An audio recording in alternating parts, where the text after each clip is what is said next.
Space rocks, क्या हम खतरे में हैं? स्पेस बहुत बड़ा है और उसमें बहुत सारे राज छुपे हैं, लेकिन ये खतरनाक भी हो सकता है। एस्टेरॉइड्स, वो पत्थर जो सोलर सिस्टम के बनने के टाइम से बचे हैं, हमारे आसपास घूमते रहते हैं। कुछ तो रेत के दाने जितने छोटे होते हैं और कुछ पहाड़ जितने बड़े। क्या इनमें से कोई स्पेस रॉक अर्थ से टकरा सकता है? क्या ये साल 2030?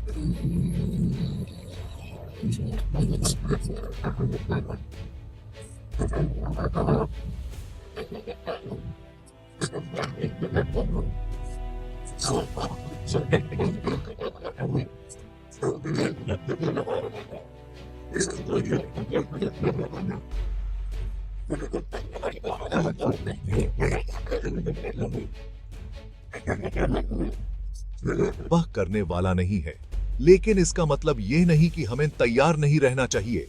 आइए एस्टेरॉइड्स की दुनिया के बारे में जानते हैं, उनसे होने वाले खतरों के बारे में, और ये भी कि हम अर्थ को सेफ रखने के लिए क्या कर रहे हैं। सोचिए, बिलियंस ऑफ इयर्स पहले जब हमारा सोलर सिस्टम बन रहा था, वो कितना गदबद वाला टाइम होगा। डस्ट और गैस एक यंग सन के अराउंड घूम रहे। देख, ग्रेविटी ने इन सब चीजों को एक साथ खींच लिया और प्लैनेट्स बने, लेकिन हर चीज प्लैनेट नहीं बन पाई, कुछ टुकड़े बचे रह गए। यही हैं एस्टेरॉइड्स। ज्यादातर एस्टेरॉइड्स मार्स और जुपिटर के बीच में एक बड़े से बेल्ट में रहते हैं। वो अलग अलग शेप्स और साइजेस में आते हैं। कुछ पत्थर के बने होते हैं तो कुछ मेटल के। वो टाइम कैप्सूल्स की तरह हैं, जिनमें अर्ली सोलर सिस्टम के सीक्रेट्स छुपे हैं। लेकिन ये स्पेस रॉक्स खतरनाक भी हो सकते हैं। कुछ लोगों को साल 2038 इंपॉर्टेंट लग सकता है, क्योंकि उस साल एक कंप्यूटर बग, जिसका नाम है ईयर 2038 प्रॉब्लम, पुराने सिस्टम्स में प्रॉब्लम क्रिएट कर सकता है। लेकिन क्या उस साल एस्टेरॉइड्स हमारी किस्मत में कोई रोल प्ले करेंगे? सच ये है कि साइंटिस्ट्स को अभी तक कोई ऐसा एस्टेरॉइड नहीं मिला है जो 2028 में अर्थ से टकराने वाला हो। आपने जो अफवाहें सुनी होंगी, वो ज्यादातर हाइप और गलत इंफॉर्मेशन है।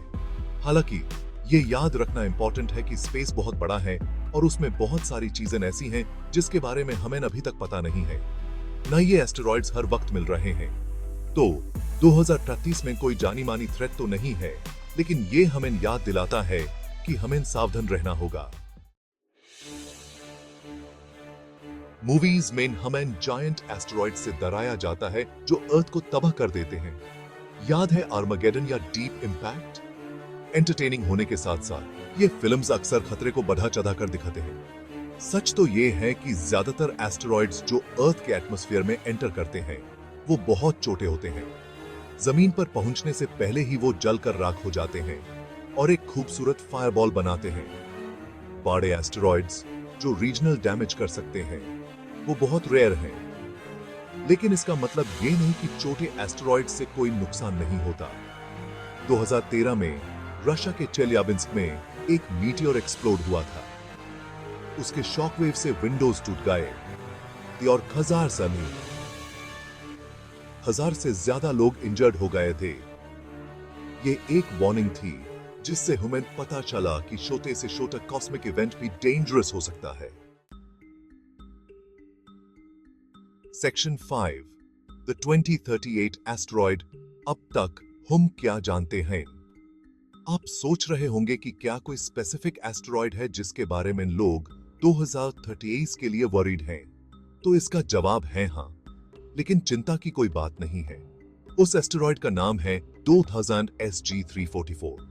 वो कंपैरेटिवली छोटा है और साइंटिस्ट्स का अनुमान है कि उसका डायमीटर 30 से 70 मीटर्स के बीच होगा। अगर कंपैरिजन करें तो वो एक फुटबॉल फील्ड जितना बड़ा होगा। हालांकि इसके 2030 में अर्थ से टकराने की एक छोटी सी पॉसिबिलिटी है, लेकिन चांसेस बहुत कम है। 8000 में से 8 से भी कम। साइंटिस्ट्स 2000 SG344 को मॉनिटर कर रहे हैं और अपने कैलकुलेशंस को रिफाइन कर रहे हैं। अच्छी बात यह है कि अगर ये अर्थ से टकराता भी है तो भी ये वाइड स्प्रेड डेवस्टेशन कॉज नहीं करेगा। वो एक लोकल इवेंट होगा और चेल्याबिंस्क मीटियर की तरह कुछ डैमेज कर सकता है। सेक्शन 6, अगर एस्टेरॉयड टकरा गया तो संभावनाएं।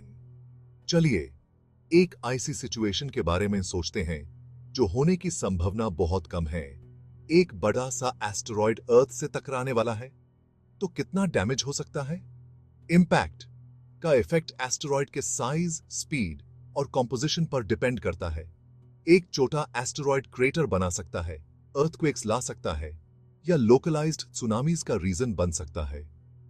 एक बड़ा इंपैक्ट इतनी एनर्जी रिलीज कर सकता है कि वाइल्ड फायर्स शुरू हो जाएं, क्लाइमेट चेंज हो जाए और वाइड स्प्रेड एक्सटिंक्शंस भी हो सकते हैं। लेकिन याद रखिए, ये वर्स्ट केस सिनेरियोज हैं। हमारे पास सिस्टम्स हैं जो पोटेंशियली हैजर्डस एस्टेरॉयड्स को डिटेक्ट और ट्रैक कर सकते हैं, जिससे हमें प्रिपेयर होने और इंपैक्ट को रोकने का टाइम मिल सकता है। सेक्शन 7, प्लैनेटरी डिफेंस अर्थ के रखवाले। अच्छी बात यह है कि हम खाली बैठे नहीं हैं। पूरी दुनिया में साइंटिस्ट और इंजीनियर्स प्लैनेटरी डिफेंस पर काम कर रहे हैं। मतलब कि हमारे प्लैनेट को कॉस्मिक थ्रेट से बचाना। नासा का प्लैनेटरी डिफेंस कोऑर्डिनेशन ऑफिस जैसे ऑर्गेनाइजेशंस नियर अर्थ ऑब्जेक्ट्स को ट्रैक करते हैं, जिसमें एस्टेरॉयड्स और कॉमेट्स भी शामिल हैं। वो पावरफुल टेलीस्कोप्स का यूज करके आसमान को स्कैन करते हैं और पोटेंशियल थ्रेट्स को आइडेंटिफाई और कैटलॉग करते हैं। हम जितना जल्दी किसी डेंजरस एस्टेरॉयड को डिटेक्ट कर लेते हैं, उतना ही बेटर चांस होता है यूज डिफ्लेक्ट करने का। अर्ली डिटेक्शन से हमें मिशंस प्लान करने और टेक्नोलॉजीज डेवलप करने का टाइम मिलता है। सेक्शन 8, डिजास्टर को टलना। हम एस्टेरॉयड को कैसे रोक सकते हैं? तो मान लीजिए कि हमें एक बड़ा सा एस्टेरॉयड मिलता है जो अर्थ से टकराने वाला है। अब हम क्या कर सकते हैं? आपको यकीन नहीं होगा, लेकिन हमारे पास कुछ ऑप्शंस हैं। एक आइडिया है किनेटिक इंपैक्टर का। ये कॉस्मिक बिलियर्ड्स खेलने जैसा है। हम एक स्पेसक्राफ्ट को एस्टेरॉयड से टकराने के लिए भेजते हैं, जिससे वो अपना डायरेक्शन चेंज कर ले। दूसरा ऑप्शन है ग्रेविटी ट्रैक्टर का। इसमें एक स्पेसक्राफ्ट की ग्रेविटी का यूज करके एस्टेरॉयड को धीरे धीरे अर्थ से दूर खींचा जाता है। ये तो सिर्फ 2 कॉन्सेप्ट्स हैं जिसके बारे में एक्सप्लोर किया जा रहा है। जैसे जैसे टेक्नोलॉजी आगे बढ़ेगी, हम एस्टेरॉयड्स को डिफ्लेक्ट करने और अर्थ को सेफ रखने के लिए और भी एडवांस्ड मेथड्स डेवलप करेंगे। सेक्शन 9, स्पेस सेफ्टी का फ्यूचर इनोवेशन एंड कोलैबोरेशन। हमारे प्लैनेट को एस्टेरॉयड से बचाना एक ग्लोबल एफर्ट है। इसके लिए नेशंस को कोलैबोरेट करना होगा, डेटा और रिसोर्सेज शेयर करने होंगे ताकि हम सब मिलकर इस कॉमन थ्रेट से निपट सकें। स्पेस सेफ्टी का फ्यूचर इनोवेशन में है। हमें एस्टेरॉयड्स को डिटेक्ट, ट्रैक और डिफ्लेक्ट करने के लिए नई टेक्नोलॉजीज डेवलप करनी होगी। हमें पब्लिक को रिस्क्स के बारे में और प्लैनेटरी डिफेंस की इंपॉर्टेंस के बारे में एजुकेट करना होगा। मिलकर काम करके और साइंस और इंजीनियरिंग की बाउंड्रीज को पुश करके हम ये इंश्योर कर सकते हैं कि अर्थ आने वाली जनरेशंस के लिए एक सेफ हेवन बना रहे। सेक्शन 10, आसमान की और उम्मीद से देखते हुए स्टार्स के बीच हमारा फ्यूचर। यूनिवर्स एक बहुत बड़ा और ओव इंस्पायरिंग जगह है। ये वंडर्स और मिस्ट्री से भरा हुआ है, जिसको एक्सप्लोर करने के लिए हम सब बेताब हैं। लेकिन इसमें डेंजर्स भी हैं। एस्टेरॉयड्स, जो कि सोलर सिस्टम के जन्म के समय से बचे हुए हैं, हमें याद दिलाते हैं कि हम एक डायनामिक और कभी-कभी अनप्रेडिक्टेबल कॉस्मिक नेबरहुड में रहते हैं। हालांकि एस्टेरॉयड इंपैक्ट का खतरा रियल है, लेकिन ये याद रखना इंपॉर्टेंट है कि हम हेल्पलेस नहीं हैं। हमारे पास नॉलेज है, टेक्नोलॉजी है और विल पावर है अपने प्लैनेट को प्रोटेक्ट करने की। स्टार्स की तरफ क्यूरियोसिटी, इनोवेशन और कोलैबोरेशन के स्पिरिट के साथ देखकर हम ये इंश्योर कर सकते हैं कि ह्यूमैनिटी अर्थ पर और उसके बाहर आने वाले 1000 सालों तक फलती फूलती रहे।